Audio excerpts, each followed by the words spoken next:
we're going to move into the last phase of the formal presentation, our Q&A. Most of our esteemed panelists have rejoined us, so please add your questions to the Q&A, and if possible, if you have a particular individual that you'd like to respond, please highlight that. Otherwise, we'll choose from the expertise of our panelists to best answer your question. A question just came in. Leanne, we have a request for update insights on the upcoming March SQF conference. Okay, hi everybody. So the SQF conference for March is going to be in New Orleans. If you go to our conference website, sqfconference.com, I think. So if you go to sqfi.com under the events tab and you scroll down, you'll see SQF Unites and you can go there. Registration is tagged to be opened up on September 25th.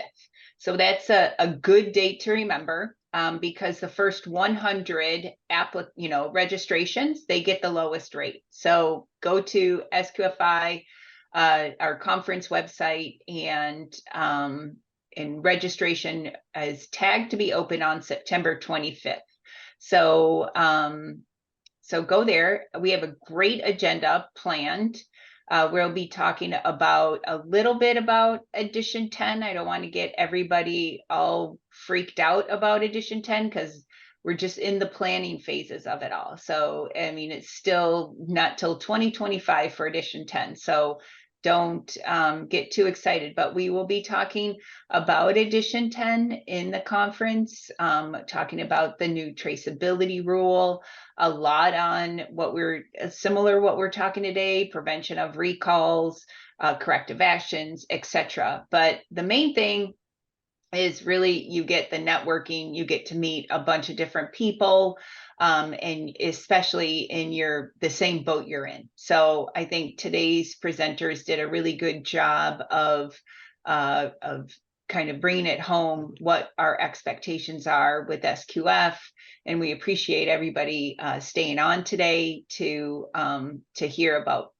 everything, especially from our excellent speakers. So we look forward to seeing you guys in March. So it's March 11th through the 14th in New Orleans. It's the Hyatt Regency in New Orleans. But again, look for September 25th is when registration opens. Excellent. We do have a follow-up question, but I believe I know the answer to this. Is the agenda posted and the cost so that it can be presented for approval? I believe that's coming on September 25th when registration opens. Is that correct, Leanne? Yes, that is correct. So we'll have the agenda there and we'll have all the different pricing there. Mm-hmm. Great.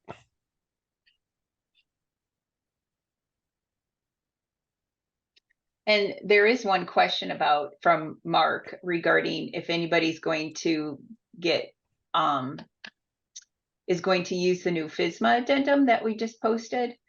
So that FSMA addendum that we posted, it's been in place for years since the preventive controls rule came out.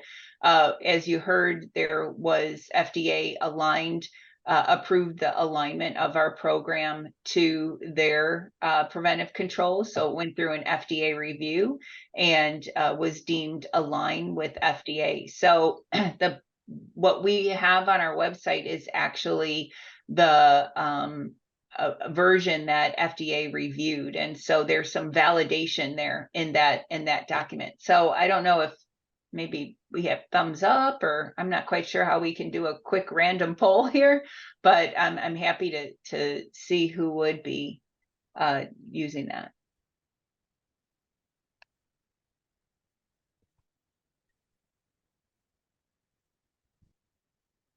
Great. We have another question that has come in.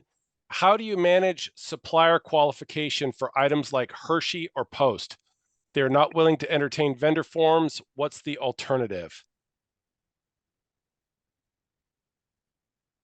Any of our panelists want to jump in? And I was going to say, I think that's one for Gary. If Gary is on, his session was on approved suppliers. So maybe Gary has a.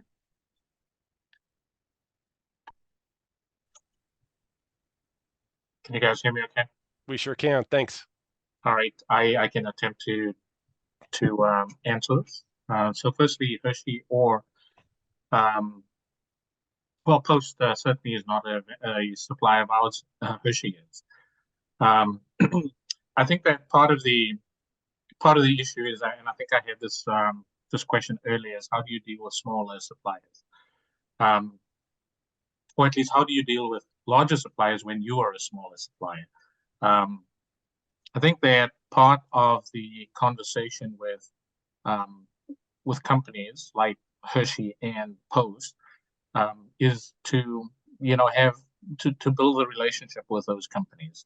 And they get a lot of attempts to gather data and information, and very many times what they are not inclined to entertain is if the information is very specific or different from what they would provide in their standard format. So in other words, if they do have a GFSI certificate that they're willing to share, I think that that is something that you should accept as a foot in the door.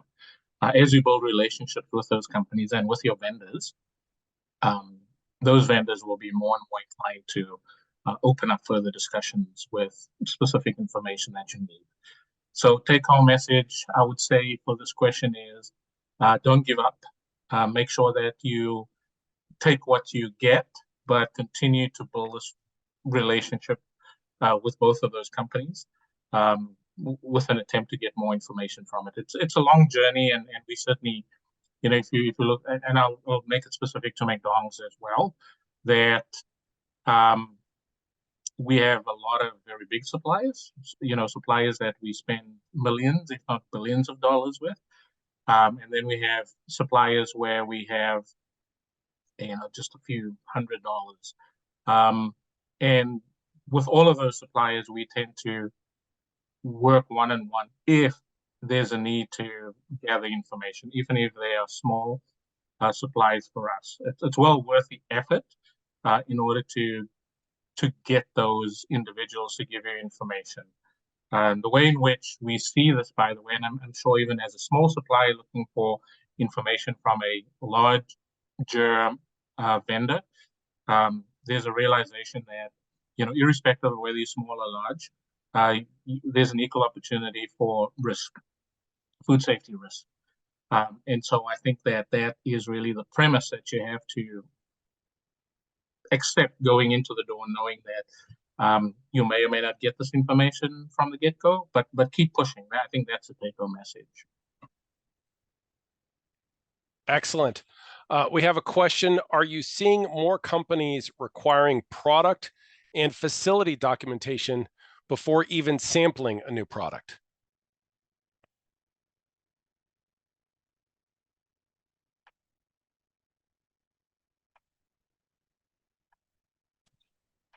Who was that question for, John?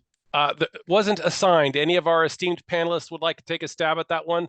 Again, are you seeing more companies requiring product and facility documentation before even sampling a new product? I might weigh in on that topic. This is Carrie. So for retailers who are looking for suppliers, a lot of retailers have a lot of different methods for investigating and onboarding new suppliers. Oftentimes they'll have done a risk ranking method to determine something like what Gary described, the low, high, and medium. But yes, oftentimes they are going to require an audit report or at least some information to demonstrate competency in food safety, whether that is a copy of a GMP audit, potentially an internal audit assessment, maybe a global gap, or excuse me, a global markets type of audit. So it just depends on the retailer and their specific expectations, particularly for the type of supplier that they're talking to. Excellent. Thanks, Carrie.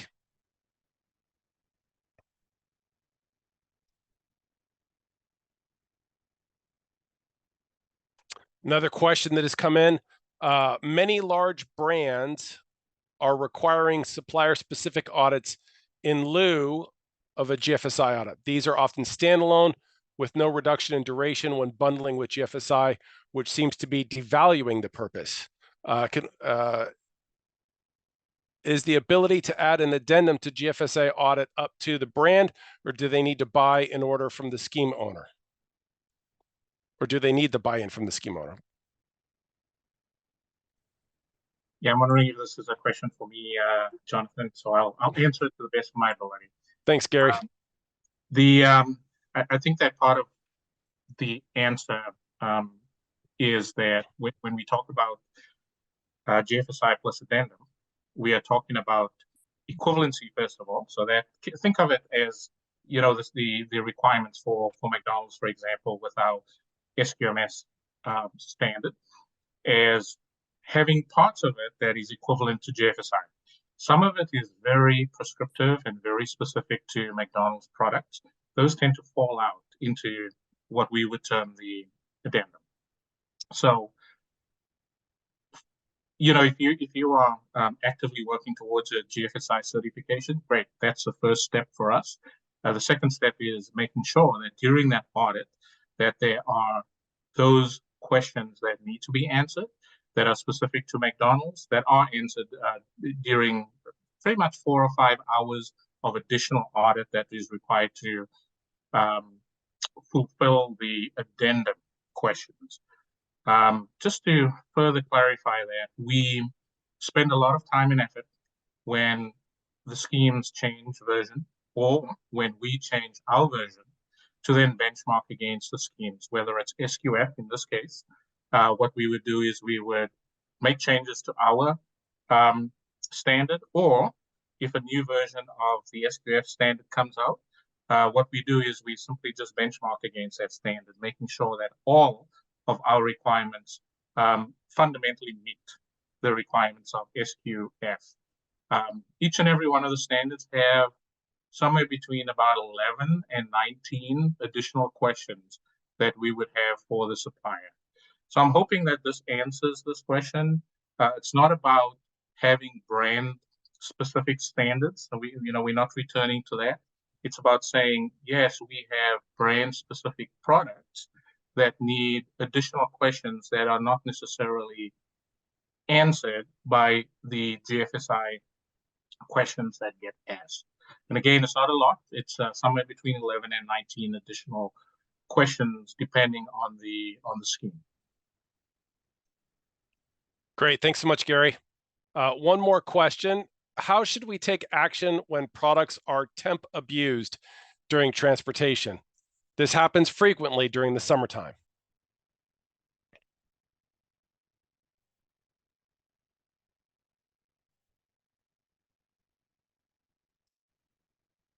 Tracy, maybe you want to take that one? Sure, I can do that. The easiest thing to say is reject the load. But more proactively, a lot of companies have started using temperature devices that travel with the truck to make sure that the load is maintained throughout the run. It's always cheaper to turn off the reefer, and sometimes that happens. But the easiest thing is to reject the load, because really, especially if it's a product that temperature is critical for food safety. Sometimes if product has temperature requirements for quality other than that's not safety related, you can make different decisions though. Thank you. Excellent. Thank you so much, Tracy. Do you mind if I add on that, Tracy? Sure. Please. Thank you. Yeah, so and again, I'll give a McDonald's perspective here. Some of you may know that we have a strategic intent to digitize all of our operations. In fact, we call it digital food safety, where we, from a supply perspective, look at all the temperature requirements that we have, whether, as Tracy was mentioning, for food safety or for quality reasons. And we expect to have a digital approach where we monitor the temperature of the product or the environment, all the way from the refrigeration within either the production or the warehousing process, all the way through shipping and transportation. The expectation here is that we will continue to do that throughout the supply chain. We can see this, just look into this crystal ball, and you can kind of see it becomes very clear that this digital approach to especially temperature monitoring of food items will become more and more of an accepted norm for us throughout the world, whether we are transporting interstate, inter-county, or even inter-country. We would expect to have all these digital signals and data points to follow the load all the way basically from production to consumption. Excellent. Great insights. Thank you so much. Excellent. Well, I'd like to thank everyone who attended today. It was a long day full of incredible insights, valuable, practical advice that you can take back and apply to your operations to help prevent recalls from occurring for your facility. We've seen the significant impact that a recall can have financially, as well as the cost and the risk towards potential risk towards human health and life. So once again, thank you everyone on behalf of SQF. Thank you for attending today. Please do come back and join us for the happy hour. We'd love to have you with us again. Thanks so much. Have a great day.